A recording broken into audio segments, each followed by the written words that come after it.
G'day, I'm back. Also, thank you for following EasyK. Thank you, God. I was like, God, sir. Jeez, no, good, sir. Thank you.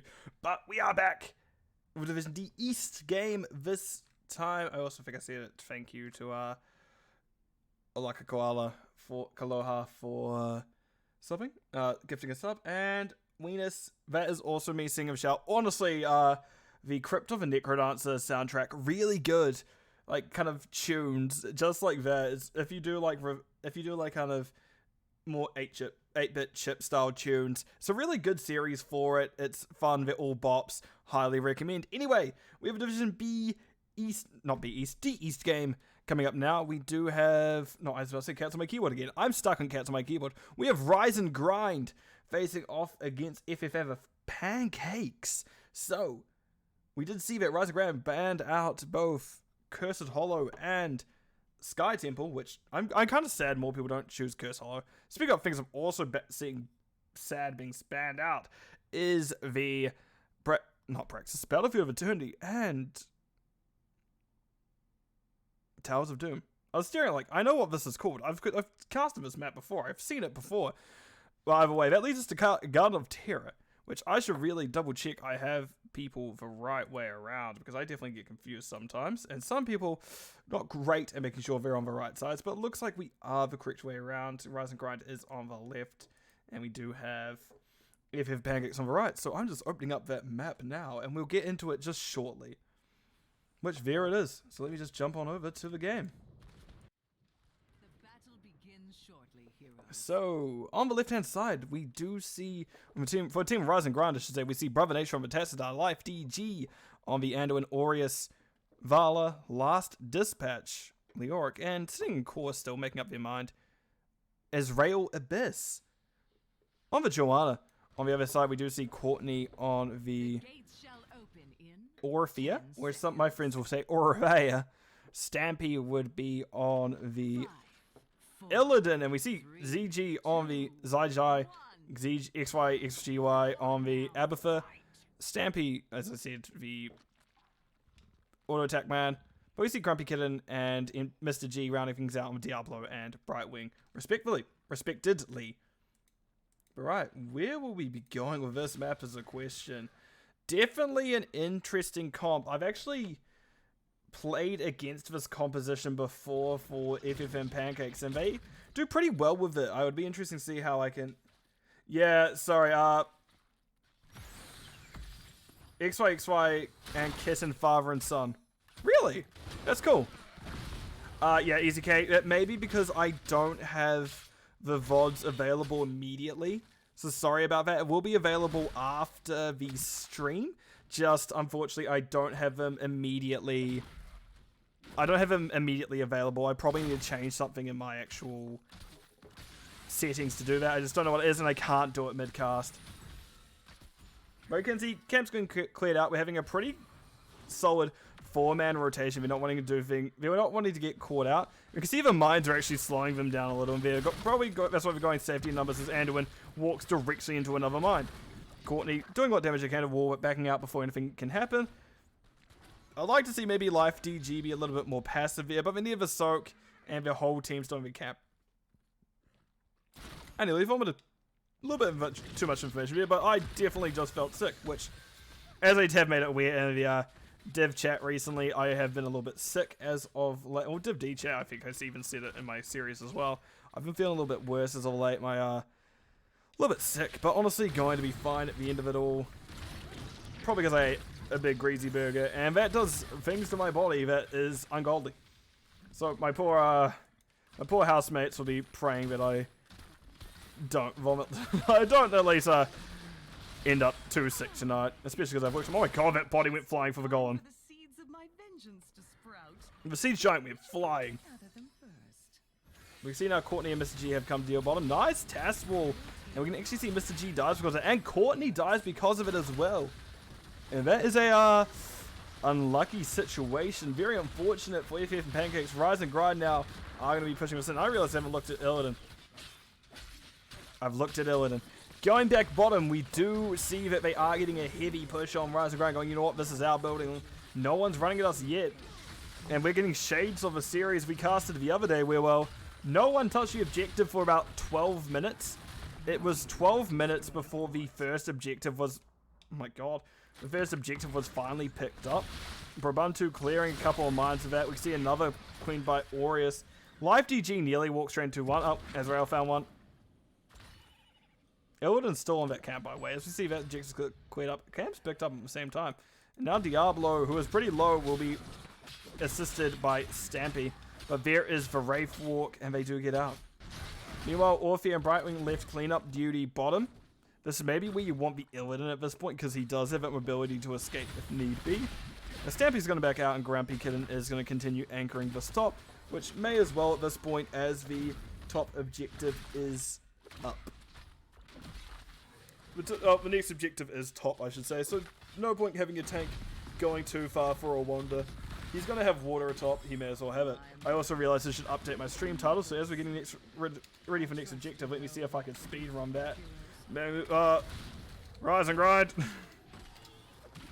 Thank God I'm bad at typing, am I right? Verse. Joanna going in. Joanna wanted to kill. We see Grumpy Kitten. Stampy is the one going root. Double root finding the two frontliners. And that's Grumpy Kitten needing to back out. Stampy took a little bit of damage here, but ultimately will be fine. Trying to get those auto attacks off, seeing what they can do. Get stunned by Joanna. And this is an unfortunate spot for Illidan. Face Shift, however, does not find the Diablo time. Illidan keeps getting blinded, and that makes it so much harder for them to do anything. And as we can see, their damage is kind of mitigated that fight. I'm really not sure about picking the Illidan Abathur into Joanna's. That kind of mitigates a lot of what your composition wants to do. Which is very unfortunate for FF and for Pancakes. Which I really need it. Okay, I'm just focusing on the title. Let's go here. There's still fighting going on. I see Courtney and Aureus running at... Oh, Aureus and Azrael Abyss running at Courtney and Mr. G.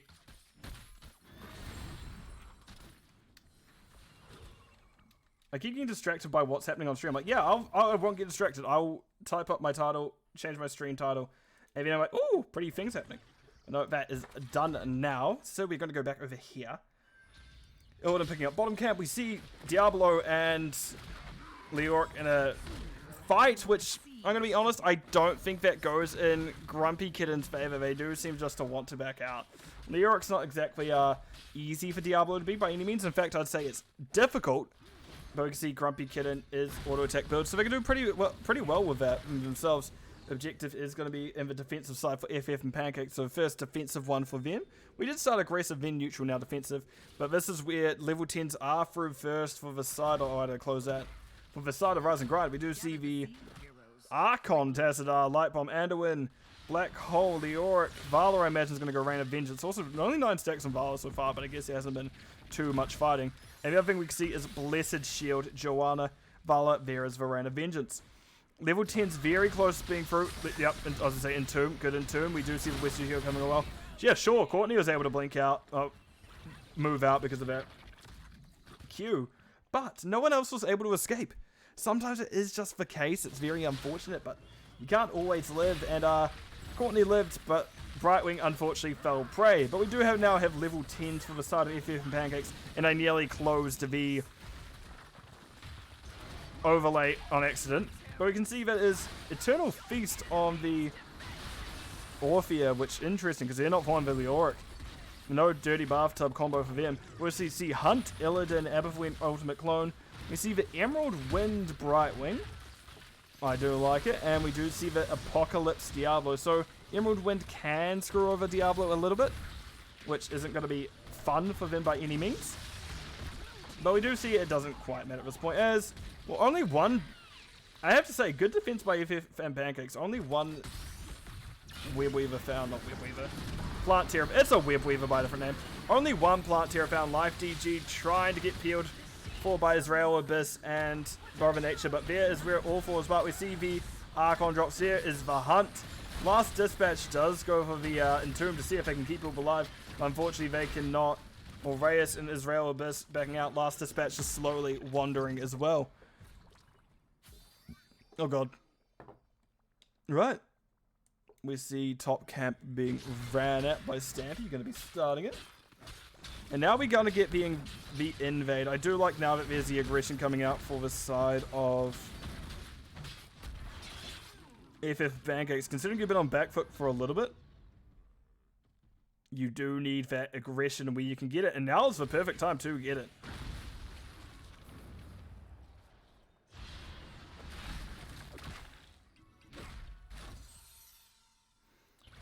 Right, clear coming out. 13's nearly through for both teams. After that one team fight, it's essentially become even between the two, which, excellent that FF Pancakes have been able to come up as well as they have so far. But will they be able to continue this momentum is now the question. We do see an early setup for Rise and Grind. Neither team needs this objective per se, because it's a 0 versus 0. By no means Rise and Grind has to go, but both teams have 13. It's an even fight, so we may as well see it break out now. Grumpy Kitten being forced out. Life DG seems to get what they can. The team managed to get the interrupt. There is Apocalypse. Doesn't quite find anyone. Aureus in a corner. That should have probably been the dive target by Grumpy Kitten, but no, ZG and Aureus are in trouble. ZG does go down. That was, however, just for clone. Haha, pranked you. However, speaking of prank, we do see Illidan. Rough spot does go down again. Blinds the bane of Illidan's existence despite him wearing a blindfold at every point. And my mouse is all the way up top. No wonder why I'm getting nowhere. Aureus is stuck, but nice pull by Life DG right as Diablo went to do the flip. And now we can see Diablo and Grumpy Kitten in the corner. Grumpy Kitten does push the team away. But however, Courtney is the one in trouble. Courtney trying to dash out. Mr. G low as well. 11. Nope, not enough there. Courtney does... I'd say Courtney is quite difficult to lock down. Definitely one of the ones that you're not going to easily get. So I do like that they were trying their best to escape, and they did try to kill them, but as I said, it is not easy to catch a Orphea. Sorry, give me a moment, as I've been notified about something I need to check. Right, seeds germinating. I'm going to end up here looking at this camp. We see Grumpy Kitten and Stampy doing it. We may see objective being given this time, except Orphea and Brightwing are up, so you can fight. Not ideal to fight, but you very much can fight.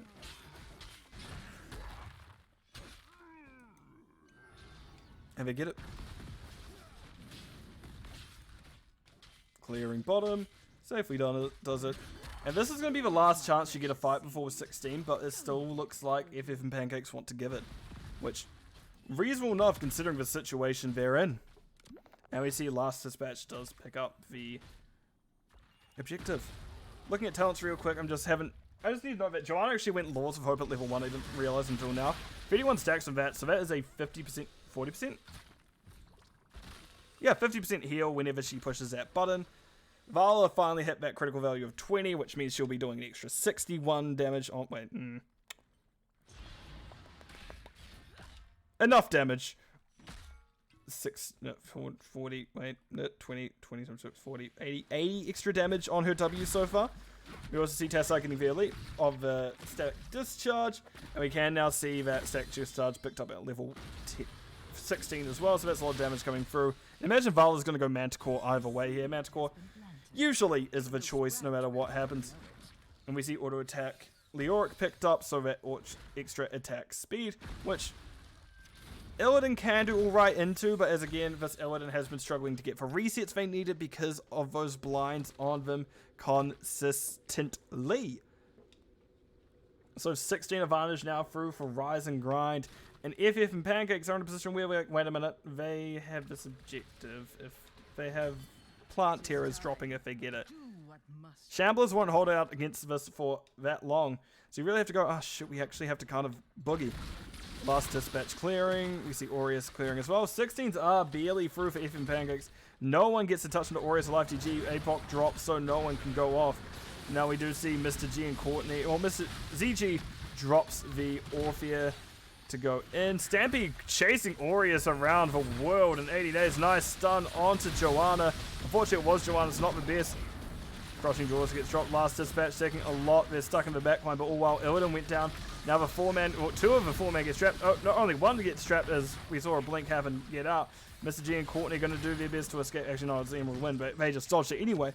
But Courtney can phase through it, and now we can see Life DG getting the objective. And this is going to be a problematic situation for the side of FF and Pancakes, because now you have a full essentially 4 out of, well, actually all 5 members are still up for Rise and Grind. And FF and Pancakes now have to go, huh? We're gonna deal with this, huh? As Illidan and Diablo are yet to come back up just a few seconds until the first one of those two are back. Courtney getting what dashes they can on last dispatch. They are doing a decent amount. They are actually that Q build, so do a decent amount to move around the map, get what damage they can off. Stampy going in, does dodge the stun of the Punisher, but can't, well, not Punisher, Part Terror, but can't dodge the neck. I have somehow gained another drop just by AFKing while streaming in someone else's stream. You can see that is pull coming out from Life DG, but it is the Auric going down. The Auric is a little bit too deep. Israel Biss getting a nice stun to Mr. G and Grumpy Kitten, but now they're having to backpedal as well. And Orthea finished her level 7 just then as well, getting that extra damage onto Dread. Brother Nature going for a lightning beam, can't quite finishing one there. Aureus takes down Diablo in the back line, but we see them meanwhile the Tassadar going down in the front. Joanna going down as well. Aureus now doing their best, trying to dodge Stampy. Stuns him mid-dash, but Stampy decides to go in, and that's potentially not what you quite want to do, but it doesn't matter to them. Stampy gets out to safety, and that is a full auto attack speed Illidan. However, all the while, top pushed in, and there has been a keep found as well. Those mines won't quite fully take out the camp itself. You can see Illidan and actually all 3 of them reset there. They're going to take out the camp, but that may not have been necessary. I'd like to see a little bit more of an evade. And last dispatch, like, oh, they all left. And we also see bottom fort will keep going down as well. I thought these were keeps. Yeah, bottom keep goes down as well. So it's a rough position to be in if you're... That's me. Rough position to be in now if you are FF and Pancakes. You have constant catter pressure top and bottom while there's none of your own to match those, and one every 3 waves mid, and again you don't have any catters to match that. So this is now going to be a little bit of a race against the clock, so to speak, as you are going to need to go, actually we do need to kind of deal with things. Illidan does hunt in. We do see the Lyric does use their Wraith Walk though, so nothing to be found. Stampy a little bit too aggressive into Aureus. Phase Shift, however, going to keep them alive. And keep in mind, actually there's no hat available for them as, well, ZG is in the... Venus, do you know how to pronounce their name? Because I have no clue. But we do see ZG. Abatha used clone, so they weren't able to give the attack speed to Illidan to help them out. But that is honestly fine at the end of the day. Do now see the camp being picked up by FF and Pancakes. They're wanting to get that done now. Abatha. Who is this? How do you pronounce it? ZG? Jai? No, we see now Grumpy Kitten is the one in firing line. They're stuck, however, between a rock and a hard place. They do get shoved. XYX, sure. Let's go with that. That's easier than what I'm doing. Hopefully, if you hear this XYX, message me on how to pronounce it.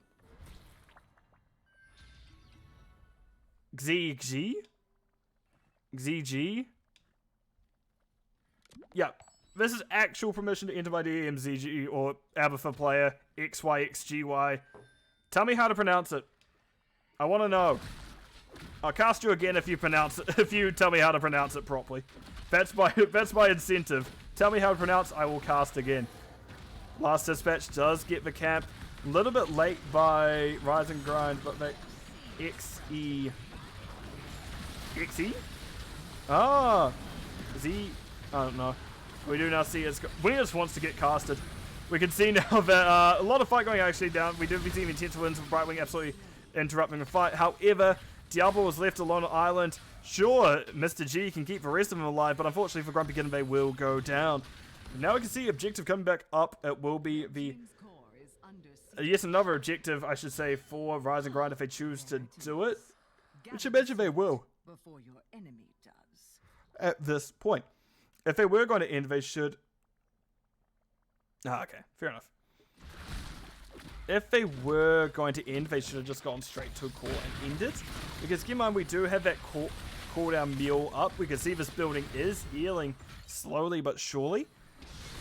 I gotta put down this bottle opener.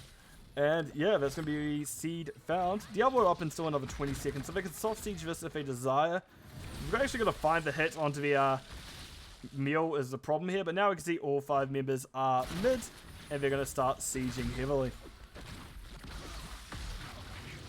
And here I thought Venus was the fountain of infinite knowledge. They're just the fountain of infinite tacos. Which we do see the teams backing out. Rise and Grind not quite wanting to lose now. You want to play a little bit safe, park the bus a little. There's no point selling out for a fort when you have a full objective not too far away. Because the objective will be called within about next 20-30 seconds, I'd imagine. But to cover the 20s real quick. Interesting, we do see the Carla's Gift. Not often you do see it on Tassadars, but it seems to be alright so far here. On that, we do see the Inner Fire Anduin. We do see the Buried Alive Leoric. Oh, that is a Farflight Quiver of Avala and Indestructible Joanna. On the other side, we do have the Eternal Feast as the baseline. The next one is called Monster Within on the Orphea. Nice Entomb onto that said Orphea as they were stuck in that Silence Entomb.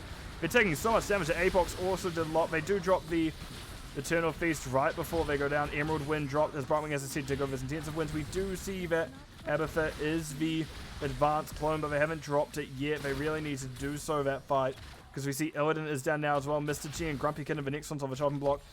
Mr. G, are you able to get out? No, they started the Emerald Wind but could not finish it. And last thing though is I'm sure you have some semblance of self-control, Venus. I don't believe you're that bad.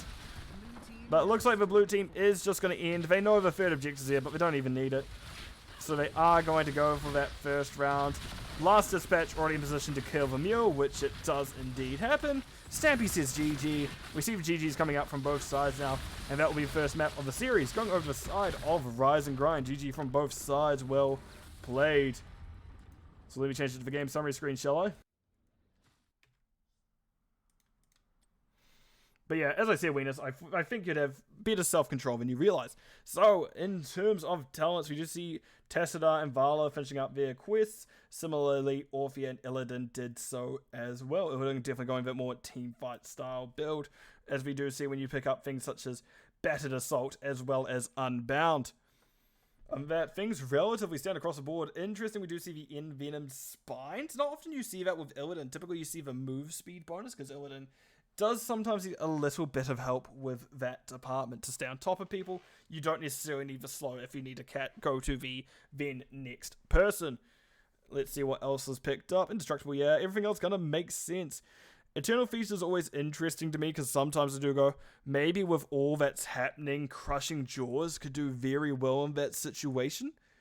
But by no means is it a bad choice. Also, Diablo auto attack build.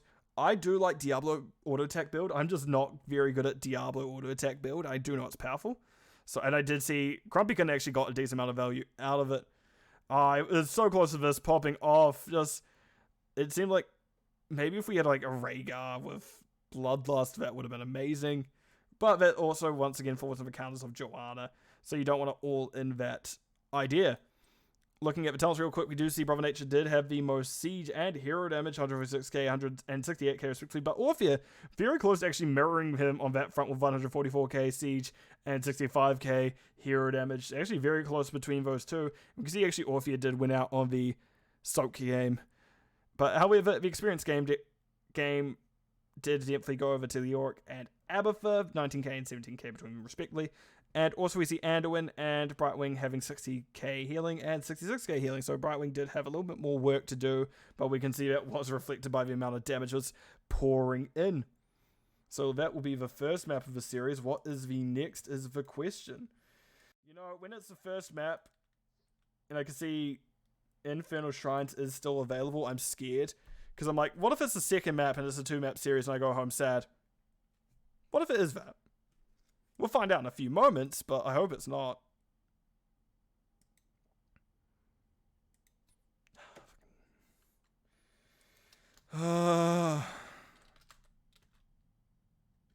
Yeah. Yeah, it's almost back at half. We have Infernal Shrines. Oh. No. No, Venus, you can't do that still. When will you learn? But no, I do actually like playing Infernal Shrines, much to my complaining I do when I cast it, just because I do like complaining a lot when I cast it itself. Well, because most teams do end up playing Infernal Shrines. As you can see, it is almost half the maps I've casted this season, which I guess I should complain a little less because it's not more than half. I think last season it was honestly 50 out of the 70 games I casted were about that much, but not this time. So having a look at the teams, we have Stampy once again on the Illidan, Courtney once again on the Orphea, Mr. G, Lucio, Mr. Siu on the Joanna, and ZG on the Ufa, which I do love an Ufa. Don't know how strong it will be here, but it's definitely probably going to be... it will be the offlane, or is it just Hypercarry Orphea, I imagine, was what we're going to see. Which we do see the kind of eater of double healer comps. Brother Nature is on Mephisto, Aureus on the Vala, Life DG on the Brightwing once again, Israel Abyss on the Muradin this time, and we do see Last Dispatch Hogger. So yeah, this is a good composition. I do indeed like it a lot. You can see a lot of damage coming out. They do need to back up there. Yeah, I don't know about this one for the side of VFF and Pancakes. Mephisto is known to prey on the compositions that feed into double healers, and Lucio and Ufa are definitely some of the double healers of all time. You can see Ufa's going that full heal build. Lucio's going the not Rejuvenecia, what is the level 1 party mix, which is extra range on it, so basically we'll be able to encompass most of the objective itself.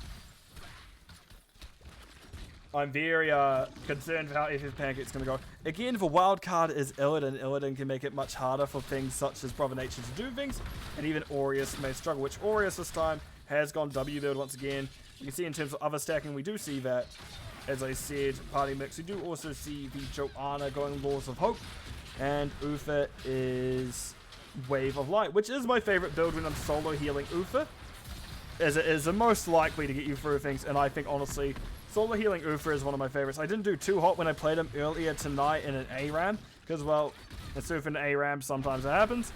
But definitely, if I give a chance to play him in a match, I do feel godlike sometimes with how it goes.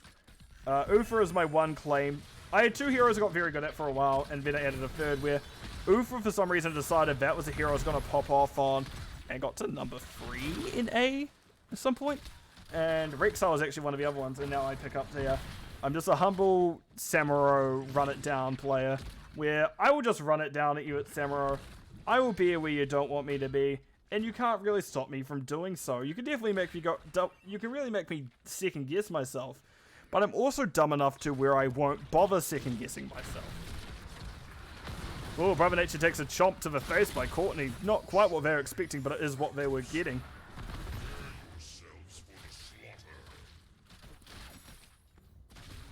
Israel Abyss trying to clear. How late is it for? Sorry, I just see another friend is still casting. I'm like, how late is it for you, ma'am?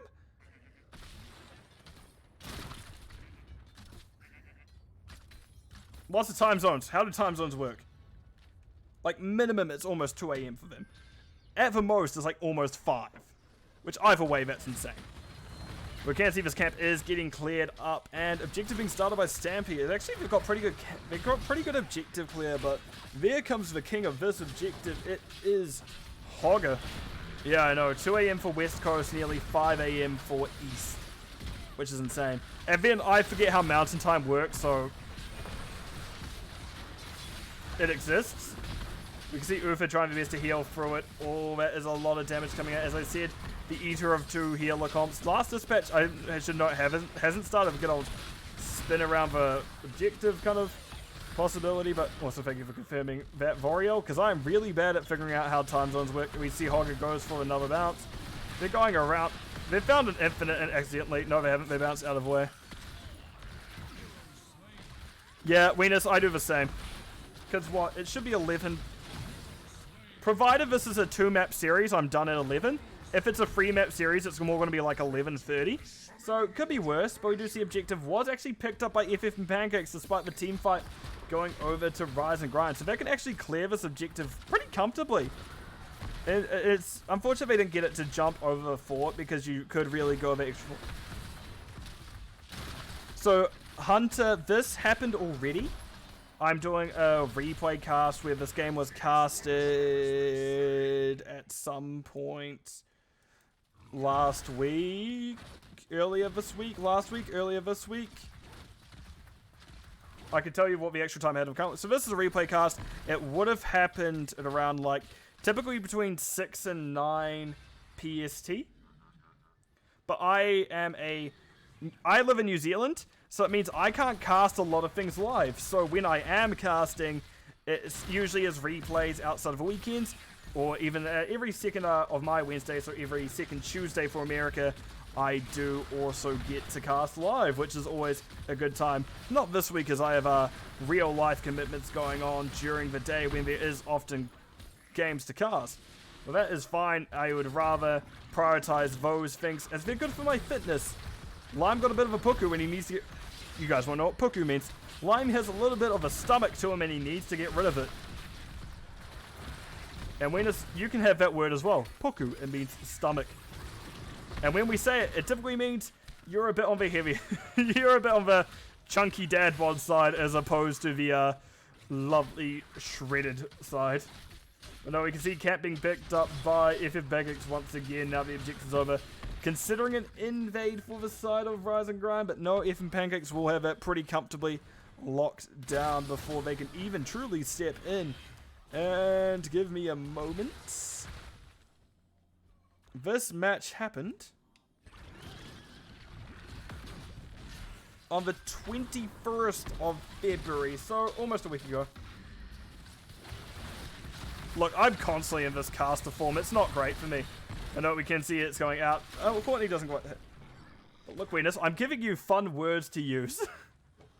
I'm teaching you some Te Reo Māori, which I know won't be a language that you ever likely come across with unless you happen to appear in New Zealand for some reason. But there you go, that is a fun little Māori word. Alright, we do now see damage coming out. Nice, a little bit of WQ action from Brother Nature, and level 10s are through. We do see Durance of Hate on that Mephisto. Brother Nature picking up that I like to keep you all in one place and kill you talent. We do also see the Blink Heal, Brightwing, Shockwave, Hogger. As per always, we do see the Rain of Vengeance, Moldy, M-A-O-R-I. Well, technically there's like a Macron OVA, which I can't do on this, so give me a moment. But we do have objective coming up mid. Oh, I just realized who you are, Hunter. I'm dumb. Oh, team fight coming out. No one found, so they are just going to have to back off. This. Chat. That. That's how you technically spell it.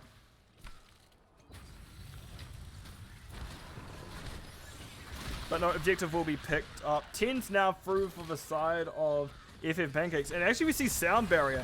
Not as often seen anymore, but definitely a fun one. We also have the Eternal Feast, which can be good for objectives. Blessed Shield, Joanna. Divine Shield on the Ufa.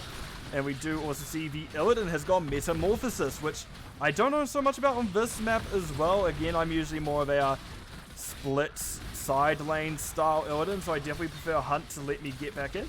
But this is definitely a team fight Illidan. He is trying his damnedest to fight.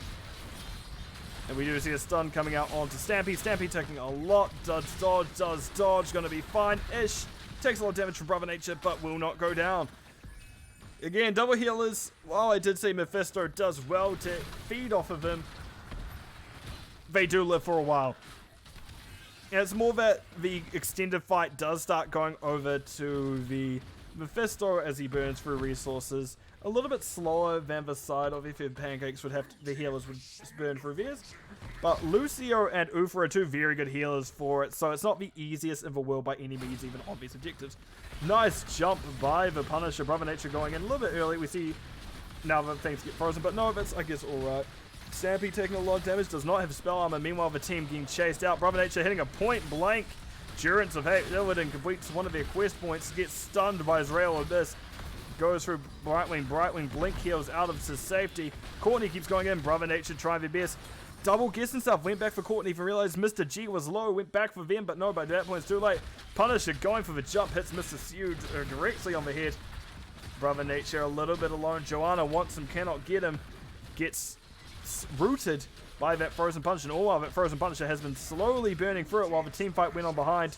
And now that it's over, camp has been picked up, most of the fort is down, and that is a good objective phase for Rise and Grind, all considering.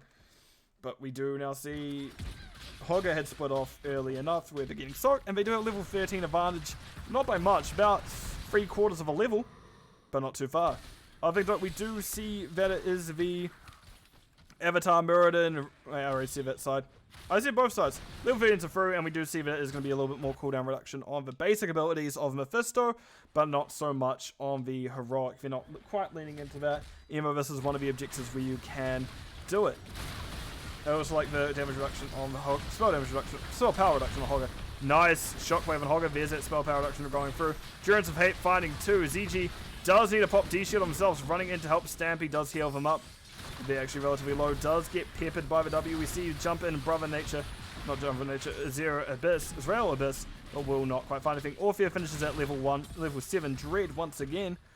But no one will go down. Very, very fortunate for both teams. Also losing one. But FM Pancakes definitely was hoping to evenly scared trade, because that is a little bit more soak for them. Especially if they can get something like the Hogger. The Hogger is a big issue when it comes to the experienced soak. They can just keep pushing. And they just can push one button, do it. They don't have it's not like they have mana. They're not going to be burning through mana to do things. But they're definitely going to be having a rougher time with things.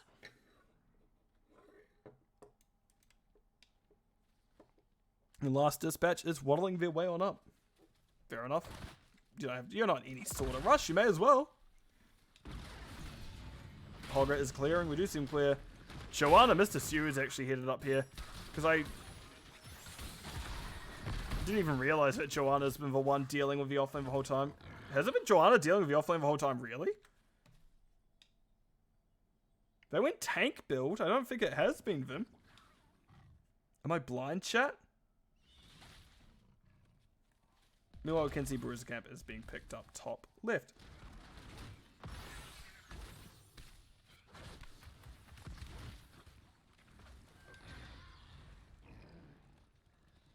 Right.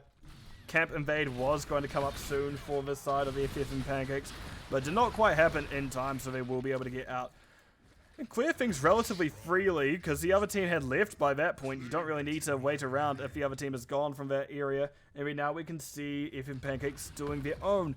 Unfortunately, the objective is top, so it's not like you can get away with too much there, but it's such as the way the cookie crumbles.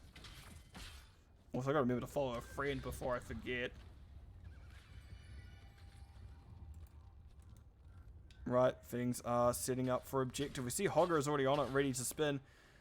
They can't quite start it themselves, considering where they're standing. They're wanting someone else to start it for them. Stampy will not do that for them, and Hogger is going to spin instead of starting the objective, and this is less than ideal for the Hogger.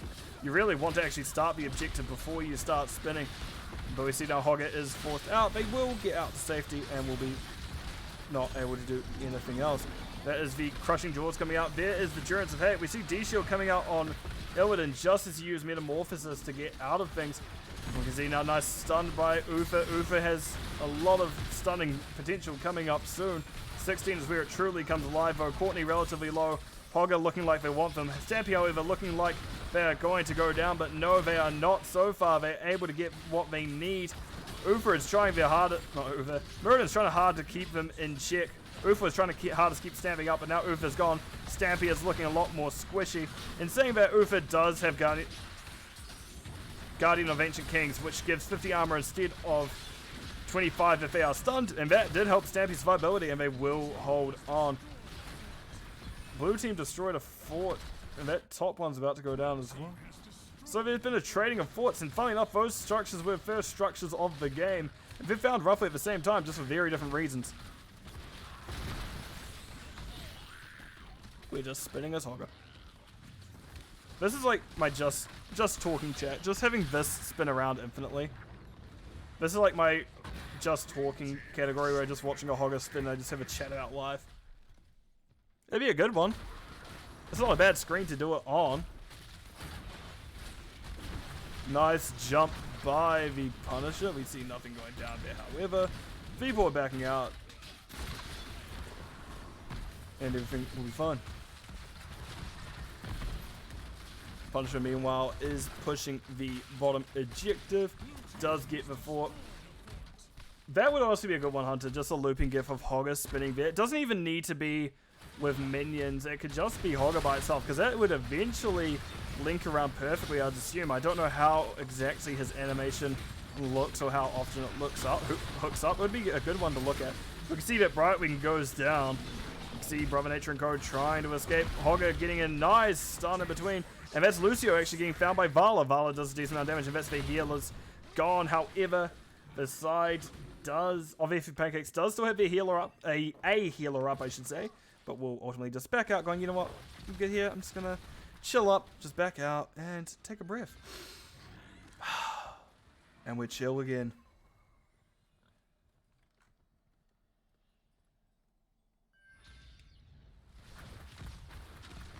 Right, bottom camp being picked up as I overshot my camel work massively.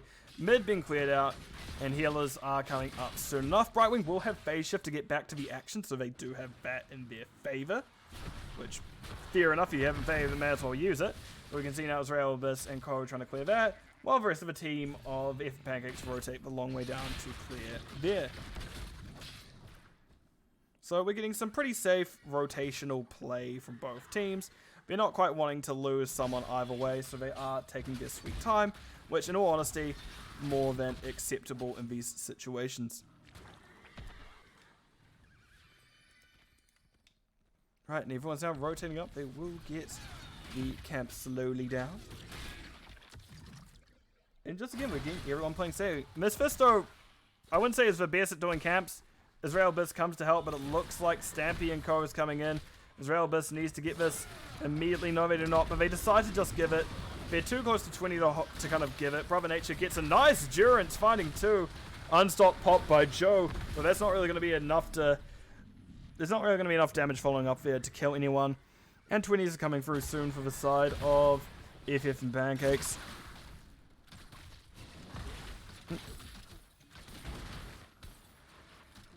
Good camp clear. I'm yawning again. Good camp clear by the team. We can see now if Pancakes are doing that good old trap and run technique where they're just running around, getting some building, running away, get some value elsewhere, run to building, get value there, run away, so on and so forth. In saying that, 20s are through for the side of Rise and Grind in little under half a level compared to the level 18s of... Well, level 18 that if Pancakes have, where they've got roughly 1 3/4 of a level to make up still. It sounds like a bad version of Harry Potter, and I realized I never updated a certain screen to show what map we're on because I was too sad about Infernal Shrines existing. Right, but that is now updated. We do see the team running up away. FM Pancakes again. They just need to play it a little bit slow. They can't afford to go down at the moment. They are down 20s. We can see that team fight going to break out underneath. Hogger is no control, spinning through everyone. That minus spell damage actually does a lot, especially on the people such as Orphea. We see now it's 2 kills from Hogger. Hogger doing the best. Nice beat drop by Lucio. There's a hammer from Muradin. Courtney now the one in danger. Will be missing their chomp. Oh, not their chomp, but their Q. That is unfortunate. Polymorph coming out. Hammer coming out. And that is Courtney going down. Meanwhile, Vala was chasing Joe and Mr. G. That Lucio, but no, they escape as well. And now the objective's coming up bottom. Sure, they're going to send Hogger to clear. But Vala's in a spot much better than last time. 98 stacks, so fire at will on a non-ARAM map is impressive nonetheless. But they will continue to go on.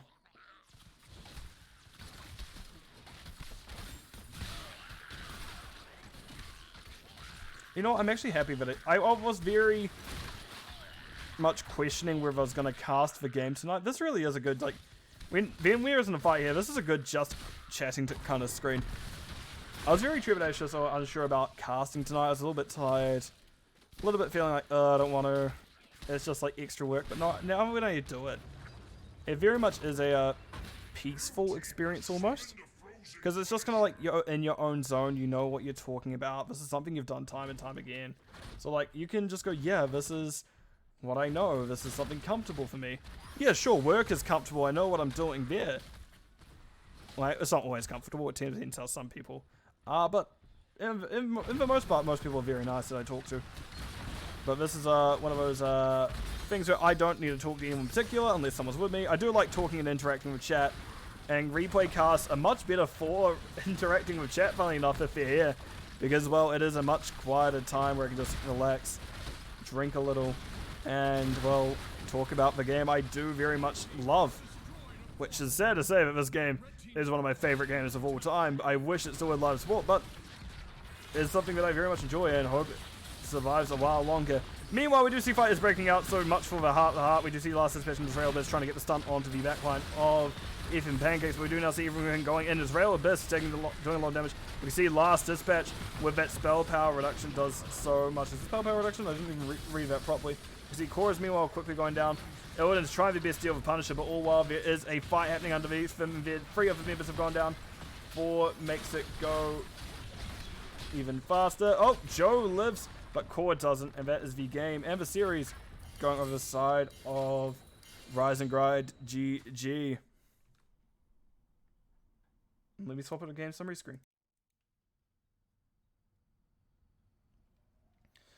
Yeah, definitely casting the game always makes me want to play it. And then when I'm playing the game, I always want to end up casting it. It's a really bad positive feedback loop where I'm just like, yeah, I want to do this. I'm like, no, I want to do this. Now I want to do this. Now I want to do this. And you get stuck a little bit. But these players did excellent this game. Sure, the scoreline may not reflect it for F and Pancakes, but they actually did it very well for this map.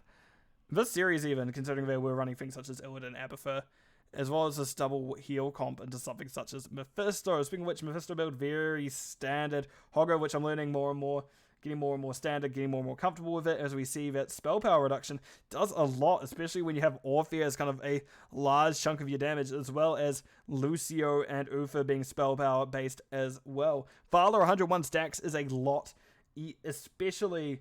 Oh yeah, no, Hogger's insane. But it's something I do need to get better at. I may actually dedicate time trying to learn Hogger. It's been a while since I've dedicated a lot of time trying to learn a hero.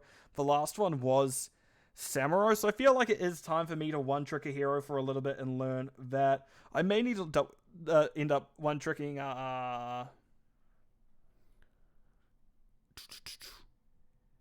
Rexar again for a little bit, because Rexar used to be one of my favorite offlaners. He still is one of my stronger ones, just he's one I've had a little bit of practice with, because your meta healers are currently what are they called? Like, your meta offlane is like Dahaka, which I can play, Blaze, which I can play, and Hogger, which I need to learn. So kind of those 3 are still safe, and I always have a Rexar in my back pocket for if I need it. But talking about stats real quick, because unfortunately as much as I love Illidan, I should say he's not really meta. Similarly, Samurai, one of my favorite offlaners, currently not meta, not considered good sometimes. But Vala 90k damage, Mephisto 105k damage, both very good for the side of for Rise and Grind. F and Pancakes did have Orphea sitting at 97k, but that's really that was it. It was a little bit lighter on the damage, and I would like to see maybe a little bit more come in next time, and I believe that F and Pancakes can do so. But they were a little bit lighter on the CC, as well as when things like Hogger come through, which reduces your spell power. That's where it makes things really rough. In terms of Siege, Hogger also did excellent Siege, 133k. Orphea 100k, because again, we had a lot of shared load from the side of FF and Pancakes. They did well with it, because we can see that Joanna actually had most soak at one point, and I'd be interested to see if FF and the Pancakes trying to potentially run the offlane Joanna build, which I'll talk like briefly after if they are interested in me talk about it. What's my favorite Hogger? I don't have a favorite way to Hogger. Very much Hogger, like Hogger experiences so far has been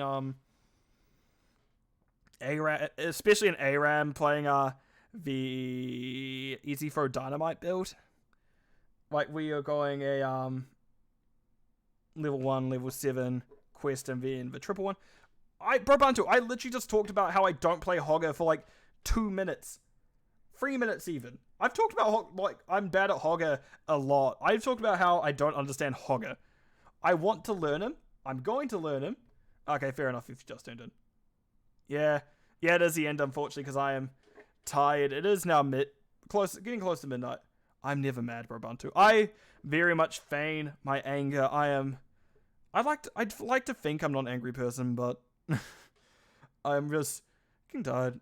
I like to be a little overplay the manic side of things sometimes, because I'm really just a tired, usually quite happy person.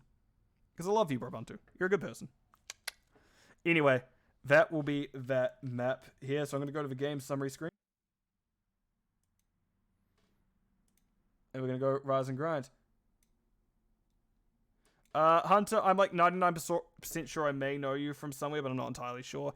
I just do know a few people who play HOTS called Hunter, which may just be coincidence. It's hard to say. Again, I'm someone who sees a lot of names, but can't remember who is linked to where. It's unfortunate. It really is unfortunate if I know a lot of names and I don't know who's linked to where. Because you may be someone I know, but maybe not. But right, I'm just going to have a double check. Because if you go... I'm actually going to show it. Joanna. Where's Joanna? Collection, Heroes, Tank. Scroll, Joanna. Because if you do want to try that offlane Joanna, like you'd go via any talents level 1 and then like Eternal Retaliation to Conviction, the W talents. Because those are both pretty good for wave clear and it can open you up to like main take Uther and you throw in another damage dealer instead of like the Illidan, but if you're liking the Illidan, that also works very well in that situation. It helps with Joanna, but that will be it for me. We can see it was a 2-0 to Rise and Grind. They did take both the Garden of Terror and Infernal Shrines. What I'm going to do is raid a friend, my teammate Alicia Wins, who is currently playing No Man's Sky, so I know it's not Heroes of a Storm, but they are a very good person. So, that will be it for me. I have been your host, The Lime Buzz. To everyone who is watching, I assume it's actually evening or night, middle of the night, but some people maybe afternoon or morning, so wish you a good time there as well. But to everyone, I will catch you all in the Nexus. Goodbye, at least, for now.